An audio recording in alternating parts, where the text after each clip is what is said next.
우리 말씀을 보겠습니다. 우리 말씀은 누가복음 11장 29절에서 32절 말씀을 보도록 하겠습니다. 오늘 이 말씀을 가지고 진정으로 받아들이고 있는가라는 제목으로 같이 은혜를 나누기를 원합니다. 나이가 들면 사람들이 잘 바뀌지 않는다는 말이 있습니다. 왜 사람은 잘 바뀌지 않을까요? 첫째는 받아들이고자 하는 마음이 없기 때문입니다. 수용성이 떨어진다라고 말할 수가 있죠. 오래된 가족 부대가 신축성이 떨어지지 않습니까? 그와 마찬가지로 받아들이고자 하는 마음이 약해지면 변화되기가 쉽지 않습니다. 둘째로는 어느 정도 인생을 사다 보면은 다 안다라는 마음을 가지기 시작합니다. 이 다 안다라는 교만하며 자신을 변화시키지 못합니다. 셋째로는 변화를 싫어하기 때문이죠. 실질적으로 변화를 싫어해요. 변화를 하려면 새로운 환경, 또 새로운 생각, 또 새로운 행동들을요 반복적으로 해야 돼요. 이 반복적인 훈련을 통해서 자신을 바꿔가야 되는데 이 반복적인 훈련이 힘들고 어렵거든요. 익숙하지 않거든요. 익숙하지 않은 것을 익숙하게 만들려면 오랜 시간이 필요하고 오랜 훈련이 필요하고 고통이 필요합니다. 그래서 그것을 싫어하죠. 이 현재에 안주함이 좀 편하고 또 편리하죠. 그래서 변화를 많은 사람들은 싫어하죠. 그러나 늘 변화를 추구하는 사람은 새로운 것을 도전하고 새로운 것을 받아들이죠. 늘 배우고자 합니다. 이런 사람들에게 변화가 일어나는 것입니다. 평생 변화가 일어나는 것입니다. 우리는 하나님의 말씀으로 자신을 변화시키기를 원하는 줄 믿습니다. 그렇다면 끊임없이 하나님의 말씀을 받아들여야 됩니다. 하나님의 말씀을 받아들이고 또 순종해야 됩니다. 비록 불편함이나 어려움이나 또 장애가 있더라도 또 내가 다 안다라고 오랫동안 신앙생활했기 때문에 다 안다라고 생각할지라도 늘 말씀을 받아들이고 그 말씀대로 살려고 애쓸 때 그 성도는 변화됩니다. 성도의 변화는 예수님을 나의 주인으로 매일 일상의 삶 속에서 받아들이고 또 매일 하나님의 말씀을 받아들이고 그 말씀에 순종할 때 보이지 않게 변화가 일어나는 것입니다. 예수님 당시에 많은 사람들이 예수님께 찾아왔습니다.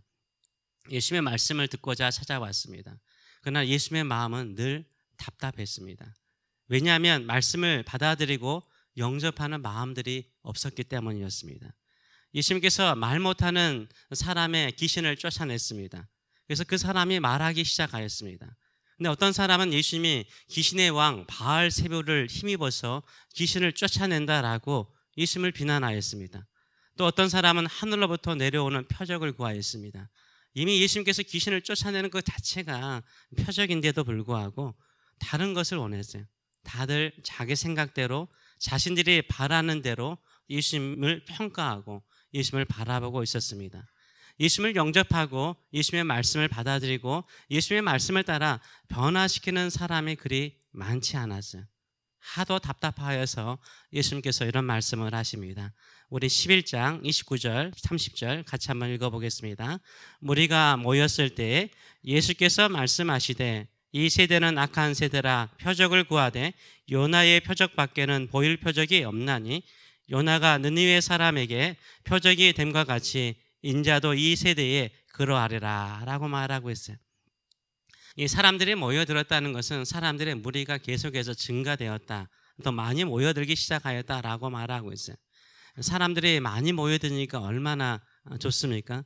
근데 예수님은 뭐라고 말합니까? 이 세대는 악한 세대라라고 말씀하고 있어요. 악하다라고 말하고 있어요. 악하다는 게 뭘까요? 나쁜 걸까요? 본문을 보게 되면 예수님께 가까이 와도 예수님을 영접하지 않는 것이 악한 거예요. 예수님을 하나님의 아들로 영접하지 않고 그냥 표적만 구하는 거, 나에게 좀 신비로운 것만 구하는 것이 악한 겁니다. 그래서 예수님께서 하신 말씀이 요나의 표적을 말씀하십니다. 30절의 말씀을 보게 되면 요나가 느니웨 사람들에게 표적이다라고 말해요. 우리가 잘 보셔야 됩니다. 요나의 표적을 하는데 보통 요나가 물고기 뱃속에 들어가서 3일 동안 있다가 살아나는 것을 생각합니다. 다른 본문에는 예수님께서 그런 의미로 말씀하세요. 근데 오늘 본문에는 그런 의미가 아닙니다. 요나가 물고기 뱃속에 있었던 사건은요, 요나의 개인적인 일이죠. 개인적인 사건이죠. 느니웨 성 사람들에게는 의미가 있는 건 아니죠. 요나가 느니웨 사람들에게 표적이다. 요나 was a sign이라고 말하잖아요. 요나가 사인이었어요. 요나 자체가 사인이었어요. 요나는요, 북이스라엘 선지자였습니다. 느니웨는 아수르의 수도였습니다. 북이스라엘과 아수르는 서로 원수지간이었어요. 특별히 북이스라엘을 괴롭히는 원수지간이었어요.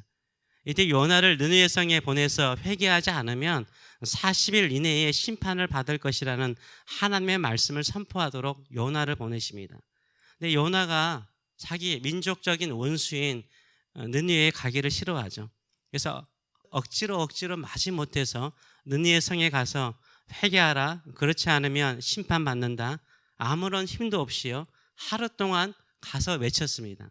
근데 그 느느웨 성은 3일 길이었어요. 3일 동안 돌아다녀야 될 큰 성이었는데 딱 하루예요. 딱 하루 힘없이 회개하라, 그렇지 않으면 망할 것이다, 심판받을 것이다, 이 한마디의 메시지를 듣고요, 왕들과 백성들과 심지어 짐승들조차도요 금식하고 회개하였다라고 말하고 있어요.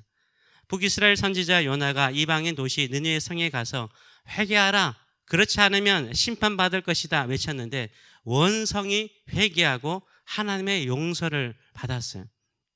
그러나 요나보다 더 크신 하나님의 아들 예수님께서 이방 민족도 아닙니다. 자기 민족이에요. 이스라엘 백성 가운데 오셔서 하나님의 말씀을 전하는데 예수님을 영접하지 않아요. 회개하지 않습니다. 오히려 예수님을 배척하고 조롱하고 도전하죠. 그러면서 예수님께서 또 다른 이방 사람을 언급합니다. 31절에서 32절의 말씀을 같이 한번 읽어보겠습니다.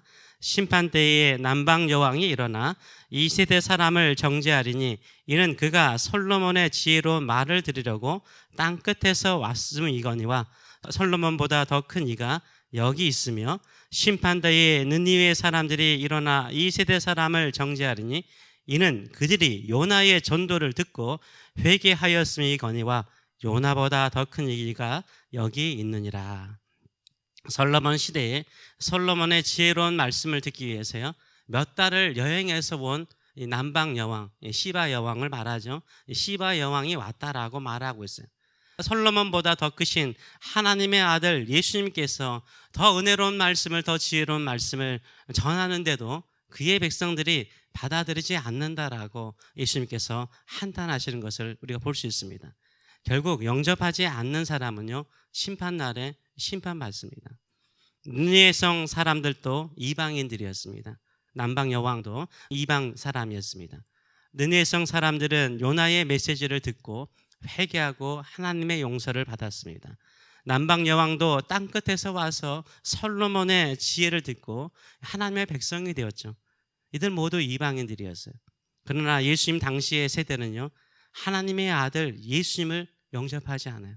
하나님의 아들 예수님께서 오셨는데도 영접하지 않고 오히려 계속해서 시비를 거는 것을 볼 수 있어요. 그래서 예수님께서 악한 세대라고 말씀하세요. 그러면 예수님 주변에 모여든 사람들처럼 교회에 모여든 우리는요 예수님을 나의 주님으로 늘 영접하고 주의 말씀을 듣고 그 말씀대로 사는 복된 인생을 살고 있을까요? 우리 세대는 악한 세대가 아닐까요? 우리가 이들보다 더 낫다라고 생각하는 것은 큰 착각이라고 생각을 해요. 우리가 하나님의 말씀을 듣고 흡수하지 않으면 하나님의 말씀을 듣고 행하는 교회 밖에 있는 사람들이 우리보다 더 앞서갈 수 있어요. 항상 이런 경계심을 가지고 깨어서 신앙생활 하시는 저와 여러분 되시길 축원합니다. 결국 예수님께서는 이방 사람들이 예수님의 말씀을 받아들이고 이스라엘 사람들이 아니라 이방 사람들이 하나님의 말씀을 받아들이고 예수님의 말씀을 받아들이고 하나님의 은혜를 입게 될 것이라고 말씀하고 있어요. 미리 말씀하고 계세요. 지금 유대 사람들이 예수님 주변으로 모여들었죠. 그러나 그들은 예수님의 말씀을 직접 듣고도 예수님을 영접하지 않아요. 그러나 예수님께서 십자가에 죽으시고 부활하시고 승천하시죠. 예수님께로부터 멀리 떨어진 이방인들은요 예수님의 말씀을 직접 듣지 않아요. 나중에 간접적으로 사도들을 통해서 제자들을 통해서 초대교회 성도들을 통해서 예수님의 복음을 듣죠. 근데 그들은 복음을 받아들여요. 영접하여서 하나님의 백성이 되죠. 하나님의 나라를 꿈꾸는 자가 되는 거죠. 이게 하나님의 나라의 원리요 역설인 거죠. 교회 안에 있는 사람이 오히려 예수님을 영접하지 않고요 다 안다고 반응하면서 하나님의 말씀을 받아들이기를 주저하죠. 늘 판단하고 평가할 때가 참 많아요. 그러나 교회 밖에 있는 사람들이 한두 번 복음 들었는데 그 복음을 통해서 변화가 일어나요. 영접하는 자에게 변화가 일어나요. 그 말씀 한 구절이라도 그 말씀이 생명의 말씀이요, 나를 변화시키는 말씀이요, 구원의 말씀이라고 받아들이는 사람이 변화가 일어나는 거죠.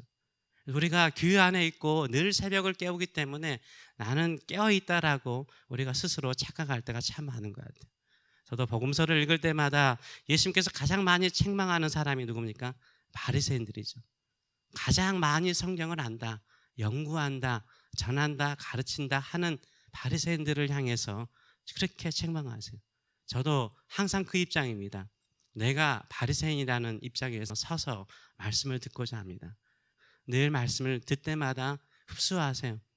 어떠한 말씀이든지 나의 철학이나 나의 사상이나 내가 배운 경험에 뛰어넘어서 말씀이면 그 말씀 자체가 능력인 줄 믿습니다.